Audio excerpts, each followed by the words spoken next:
एक बार फिर से उत्तराखंड में सरकारी परीक्षा में पेपर लीक होने का मामला सामने आया है।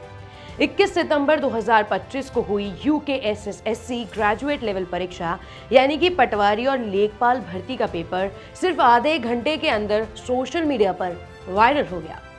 लेकिन सबसे बड़ा सवाल यह है कि जब मोबाइल फोन पूरी तरह से बैन था, वहां पर जैमर लगे थे, तो पेपर बाहर कैसे आया? आज इस वीडियो में हम आपको पूरा किस्सा समझाएंगे। कब और कैसे पेपर लीक हुआ, कौन है इस पूरे कांड का मास्टरमाइंड और किसे गिरफ्तार भी कर लिया गया है। सबसे पहले बात करें परीक्षा की। यूकेएसएसएससी यानी कि Uttarakhand subordinate service selection commission की ग्रेजुएट लेवल परीक्षा रविवार 21 सितंबर को सुबह 11 बजे शुरू हुई। करीब 1.5 लाख अभ्यर्थियों ने आवेदन किया था। पूरे राज्य में 445 परीक्षा केंद्र बनाए गए और करीब 1 लाख से ज्यादा स्टूडेंट्स ने परीक्षा दी। लेकिन सिर्फ 35 मिनट बाद ही 11:35 पर सोशल मीडिया पर पेपर के 3 पेज वायरल हो गए और यहीं से मचा हड़कंप।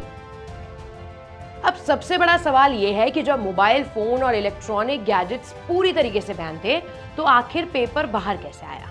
हर केंद्र पर मोबाइल फोन ले जाना मना था। यहाँ तक कि जैमर भी लगाए गए थे ताकि किसी भी फोन से मैसेज या कॉल बाहर ना जा सके। फिर भी पेपर की तस्वीरें बाहर निकल आईं, यानी या तो अंदर से मिली भगत थी या सुरक्षा इंतजाम सही नहीं थे।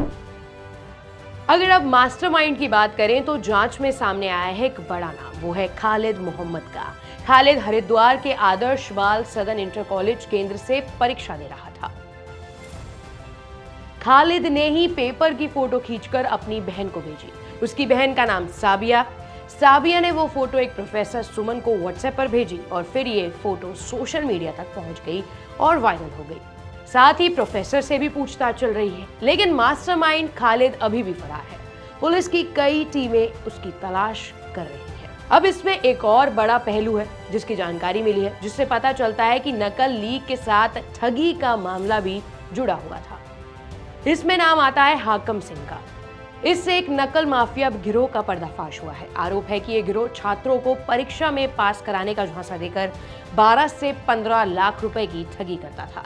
साथ में पंकज गौड़ नाम का एक साथी भी है जो छात्रों से संपर्क कर रहा था और पैसों की मांग कर रहा था।